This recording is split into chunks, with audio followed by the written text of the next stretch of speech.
Welcome back, my friends. You are checking out Smokin Toastin. This is the radio show and podcast that is all about craft beer, fine spirits, and hand-rolled cigars. We're brought to you by B&B Butchers and Restaurant, 1814 Washington Ave in Houston, and in the shops at Clear Fork in Fort Worth. Dox is with us, and that means it is Plantation Rum time.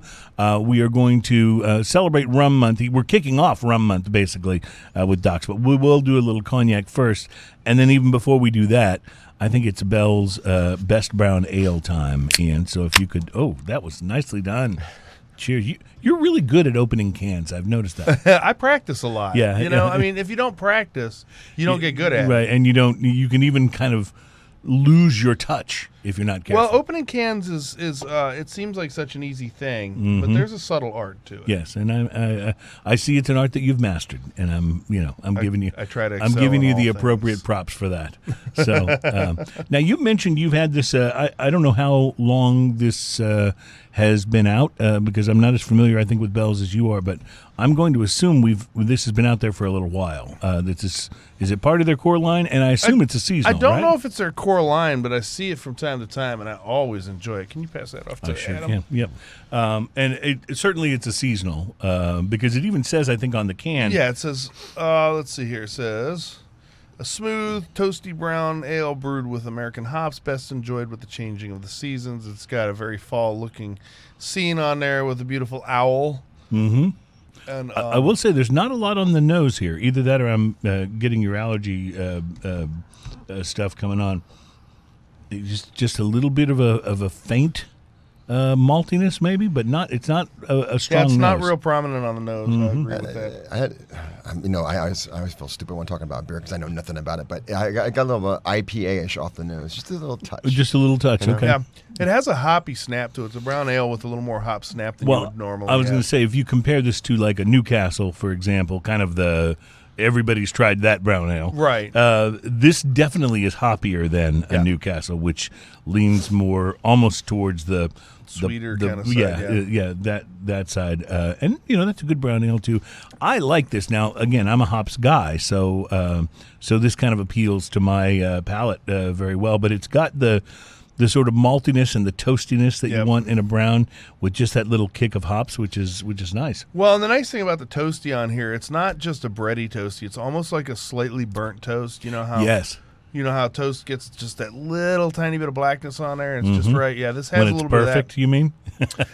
As a brown ale, it's interesting because it's hoppier than most things that I've ever tried labeled brown ale. However, it's so tempered by the sweet up front, and then that hop snap cuts it off really nice. It does taste very fall to me. Yeah, it does. It has that vibe. But not because it's got that sort of Thanksgiving-ish pumpkin spice vibe to it at all. No, it's not a pumpkin spicy kind of thing. Yeah, it's definitely not the whatever those spices are that are in pumpkin pie, the cinnamon and the nutmeg. It doesn't have any of that to it. This is a little higher carbonated than when I had it before because I believe I've had it at the New Potato. They had it on tap. And so in the keg, it doesn't have quite as much carbonation, I think. This is a little higher carbonate. I don't think it interferes with it at all. It's just a slight difference. It's actually, for a brown, I think it's actually very refreshing. It comes off a little bit lighter, but the hoppiness and the maltiness gives it some heft and some body. Yeah. But the carbonation makes it feel a little lighter, like you could throw back a few of these, It is 5.8%, so it's not super light, but it's not particularly huge or anything like that. Like toasty just nails it. It's a toasty, and we're talking about toast. It tastes like brown bread toast. Right. You know what I mean? Right, Yes, like the Outback Shiner bread. Yes, that's Oh, good the stuff. actual no. Was that no? That wasn't Outback. That was Wasn't it the other Outback? steakhouse. There's so was it? many of them now. I thought it was Outback that had the Texas, shake Longhorn, Shiner bread. Saltgrass. Saltgrass, that's the one. Saltgrass. Maybe Saltgrass. that's it. Saltgrass, yeah. This is the kind of flavor profile that I think, though, if you were going to pair this with food, this would go great with all your autumn, your turkey and dressing kind of things like that, because it's not a big spicy beer, Right. but it's got enough robustness to stand up to those savory flavors, I think. Yeah, it definitely feels like a seasonal, but like we said, without it feeling like a pumpkin ale. Right, and Yeah. it's got enough hops to keep it crisp, but not enough hops to conflict with the savory flavors, because I don't think hops and savory go really, really well together. It's going damn fine with the Singular and the Zyrtec, I can tell you that. As long as it works. I will just say, since we mentioned saltgrass, let me give you a little saltgrass tip here, because they just opened one like across the street from my building. It's like across the park from my building. Walking distance, yeah. So my wife and I went over there a couple of weeks ago, and I'm going to give you a great saltgrass tip. Forget about the steak. Order the ribs. The ribs are way above average for a what we might call a discount steakhouse. Mm-hmm. It's not like going to Morton's or something. We'll call like it a family steakhouse. A family steakhouse. There you go. Yeah, but man, and the steaks are fine, but the ribs were way above average. Nice. And you might not have thought to order that. I ordered a combo that had steak and ribs. And the steak was fine, and the ribs were great. Huh. So for what it's worth. Well, and that's a tough sell around here, just because you're in Houston, right? You can get great barbecue ribs all over the place. Yes, amazing ribs. That's why I'm saying, if you're going to Saltgrass, it might not have been what you would order, but I suggest it. Hey, we want to give a quick thanks to Dave Allardyce, or Dave Paradise, as we like to call him, or Disco Dave. Roll the dice, or Disco Dave. Dave roll the dice. Dave, of course, is a brand ambassador for Glenfiddich, among many of the other things that he does. In fact, I think his LinkedIn page lists him as brand ambassador something and DJ. Yeah, I didn't. DJ as well. You remember a few years back at the Houston Whiskey Social, the after party was DJ'd by him. I had forgotten about that, but you were correct. Yes, that was at that place where was it the Scottish Rites, where they had the big room with all the really plain walls, but then the lights go down and all the walls are complete video. Yeah, that was it was a crazy really cool. nice effect. Yeah, you were there on that, right? It was a really nice effect. That was my first one, I think. Nice. Well, Dave invited us for a Glenfiddich tasting at this place called the Tower, Bell Tower. Bell Tower, yes. Bell Tower. And 34th here. We were tasting the new Glenfiddich Grand Cru, which is finished in wine barrels. It's quite good. It is good. I had it's quite good. When I saw Grand Cru, I assumed it was going to be cognac barrels that they were finishing in. So when the first time I tried it, I was thrown off just by how dry the whiskey was. It's still quite flavorful, but I expected it to be much more rich, in a cognac kind of way. And that's when they explained to me, no, it's not that kind of Grand Cru. It's just Grand Cru. Well, and it was finishing. So it was 3 barrels total, wasn't it? Because it was oak, the traditional oak barrel. Yeah. Then it was the sherry cask, and then it went finished in the finished in the French champagne cask, actually. Champagne. Yeah. Did you see the package, the box? Yes. Now, you're not going to be old enough to remember this. Remember the old Star Trek play set? And you could put them in the beamer and you press the button and it'd spin around? That's what it was, man. It's in the old Star Trek beam me up thing. Now I'm going to have to buy a bottle. That's hilarious. That was a great event, though, because they also had Alec Bradley cigars. They do a lot of pairings with Alec Bradley.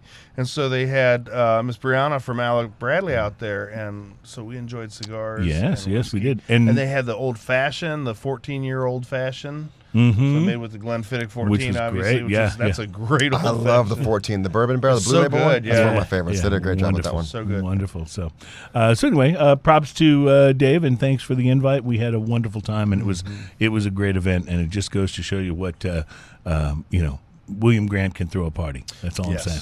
That's all I'm saying. So we are excited to have Docs on the show to kick off Rum Month.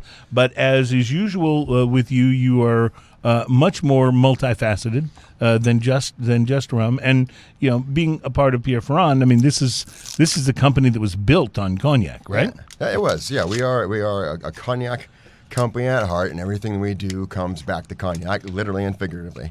Of course, we're making cognac and cognac. The Citadel gin we make is made in cognac stills, and all Plantation rums are going to be what we call continental aged back in cognac in France. It's very important that everything that we do, it's known that it's all about cognac. Now, we know that rum as a spirit is growing, beginning a bit of a small renaissance right now. What is the story for cognac? Is it on the rise as well? I think all spirits are kind of on the rise right now, but is cognac? I know there was a time when it was like the most consumed spirit in in America, at least. That's true. But Well, without going too far back onto the history books here, when pre-phylloxera, which was the pest from Texas that decimated the vineyards of Europe, where no one could get wine, brandy, cognac for nearly 2 decades, and I'm gonna my numbers might be a little bit off here, but at the time there was 500,000 acres of vineyards in cognac, and to this day, I don't think it's surpassed 200,000.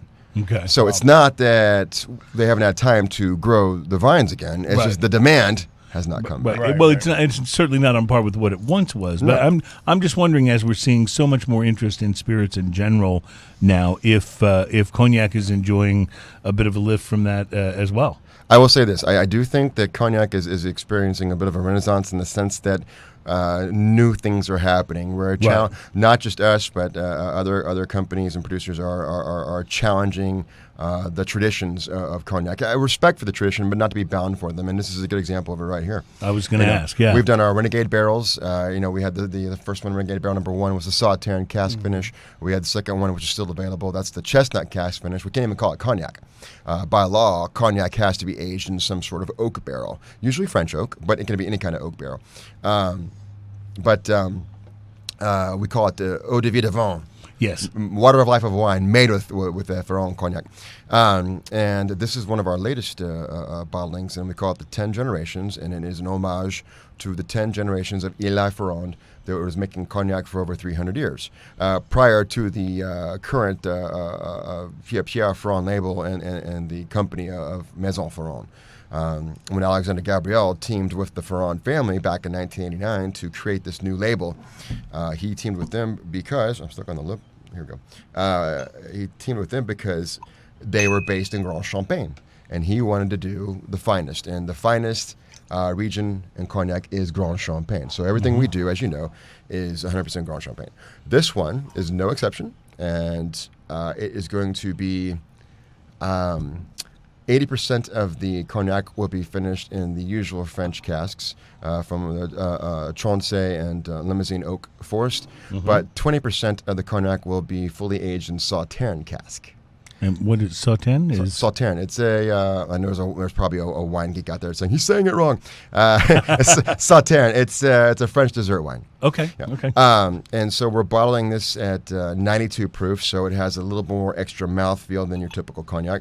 Very similar to the Renegade Barrel number 1, but I would say a little bit more even keeled than the Renegade Barrel number 1. It's at home in the snifter, or in this case, a little tulip glass. But I enjoy it with just last night at the Specs Gala. We were enjoying it in ice balls from Fat Ice in the rocks glass, and it makes a killer Harvard. Harvard is just a cognac Manhattan. Oh, okay. Oh, That makes sense. With this, I just tried this, and I was going to say you were doing research. I was watching you. I was, and it is it's sweet and delicious. It doesn't have like I always equate, probably because most of my cognac experience has been the usual suspects, you know. And I always equate it with a bit of the overripe grape that which can is, get a little annoying. Which is not the vibe of this at all. This does not. This is a big, round, and robust mouthfeel with a lot of sweetness, and it finishes in such a nice, wonderful little heat. It's almost as if but it's such a gentle heat. As if a great champagne were a spirit instead of a bubbly wine. Is kind of what, because you get some of those same, before you get the heat that comes secondarily, you get some of those same, sort of sweet, fruity kind of notes, and then boy, here comes the richness. It's so nice. So nice. So we distill with Lise, and this one particular one is a medium Lise, and Lise is just the skin, the pomace. After the pressings, we distill with it actually inside the still, which is going to give it, just that everything you described there is going to help pronounce those flavors. Bring those flavors up. Yeah. It's definitely a stronger, makes a stronger impression on the palate than what even a great champagne would, which is going to be more mild on the palate. This is you can tell you're drinking a spirit. It's definitely got a little bit of a punch to it, but the heat on it is just mellow and wonderful. There's Really nice. definitely some heat to it, though, but it's a welcing heat. It's It's not a like you're trying to very fight friendly through it. You know? Right. No, it's a very friendly heat. It's It's like a weighted blanket. Yeah. I love weighted blankets. So, Did no, y'all this notice is- on the this is label the terrific. vines? You'll see Yes. you'll see the faces of the 10th generation of Eli from Oh, the that vines. I did not Yeah. see, but And once you see it, Let's do you can't close unsee up. it. You're Yeah. right. So I'm gonna put this in front of the Mr. Twirlygig camera. See if I can get. yeah. And this will be this is going to So be you're a seeing regular a lot available of item. faces in profile on that. So it was So when you say regular, this is going to be available. It's not a seasonal. It's not a Nope. limited edition. all the time. We're going to continue to produce it. Wow, it's great. What is something like this going to retail for? 55. That's not bad. Outstanding. That's not bad at all. Yeah. I mean, it's going to vary from place to place, obviously, but 55. Yeah. That is very cool. What I like about it is you could pour this for after dinner. You could pour it for just like everyone first comes over and you're like, hey, let's break out As this an bottle. aperitif? Yeah, it really really works in a lot of different ways. And now I'm seeing all kinds of faces in the Right. branches of the vines there on the box. It's like seeing the arrow on the FedEx I truck, have- like you never unsee it. Yeah, I have a feeling if you have several of these, you'll see faces even more prominently in Start the seeing them You shall everywhere. hear the voices of the 10th generation of Ferrand. yeah. So this is great, and you said this is new, correct? It's new. Yeah. Well, it's actually something we've had in Europe for about 2 years, and it only came inside that 500 ml bottle. So I have a few of those rolling around my house. Every time I come back from France, I grab a couple. But we finally converted it to the USA approved 750. I'm just glad to know someone who uses the phrase, and quite casually, I might add, every time I come back from France. Right. Yeah, that just makes me happy. Yeah, my brothers like to have a drinking game. Every time Greg says chateau, we take a shot. The heathens. Well, that's quite good. I mean, it really is. It's this is one of those things that I think if you're a person who's got some bottles of whiskey and bourbon in your bar, and you maybe got a rum or two and maybe some tequila, but you're looking for that. What can you have in your bar that when people come over, you go, hey, I bet you haven't tried this, and that they'd be really impressed with. I mean, that's how I would use this. I'd be pulling this out every time I had company. I also can very, very much see this go with some of the more savory desserts like mincemeat pie or like an apple pie that's not too terrible sweet. And wouldn't this be great with one of those Perdomo champagne cigars? Yes. You know the one I'm talking Yes, about that comes I in think the so.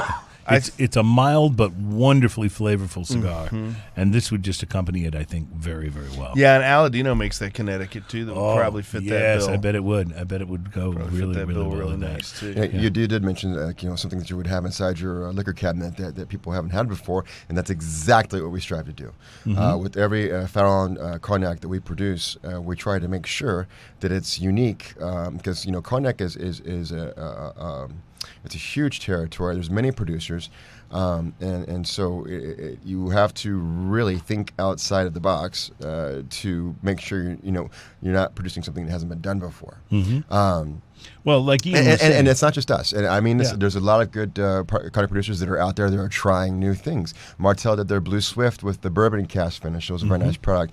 I think it was, I noticed the other day, Kelt is doing a Sauternes. I haven't had a chance to try it yet. They're doing a Sauternes finish also. So when we see that sort of thing, we're like, yes, this is it. We can still have respect and enjoy the cognacs that we become accustomed to, and not be afraid to branch out and not only bring new things to us, but bring new drinkers to us as well, new consumers. Well, as Ian mentioned, it does not have that more sort of the dried fruit the vibe that some cognacs, maybe what people are more familiar with from some cognacs have. This is a completely different experience. No, this has more And- depth and roundness to it. Yes, for sure. And less I of- like it. Less of the punchy grapeness that I was so used to. Wow, there's like 83 faces on this side of the box. There's a comment on here from a Jim Doxakis, who Yeah, says, that's now it. that's a face for radio. That's Jim Doxakis. yeah. He's one of the ones that raises toast a glass every time I say chateau. Okay, Chateau. good. Chateau. There, you're done for the day, Jim. All right. Well, we will come back in a moment and give you another chance to say Chateau. We'll look forward to some rum, and we're going to look forward to another thing that I think is unusual, which is this, I'm expecting it to be unusual. It's Bow and Arrow Brewing's Guest of Honor. It's a Belgian-style pale ale brewed in Albuquerque, New Mexico, and I've been looking at this bottle in my beer closet now for a while, going, we just got to get to this on the show. We have to try this. So we will do that coming up next. Plus, a new list is out of the top full-bodied cigars in the world, and I'll share that list with you coming Also, up. we're going to have to add in, apparently this Saturday is somebody's birthday here. Oh, So we well. might have to sing a happy birthday here on. Well, I think that could be arranged. We'll wait until very late in the show so we don't So we cause a sound- lot of massive tune-out sound early our on. best. Yeah. well, some of us can sing, and I don't mean me. All right, so we'll be right back.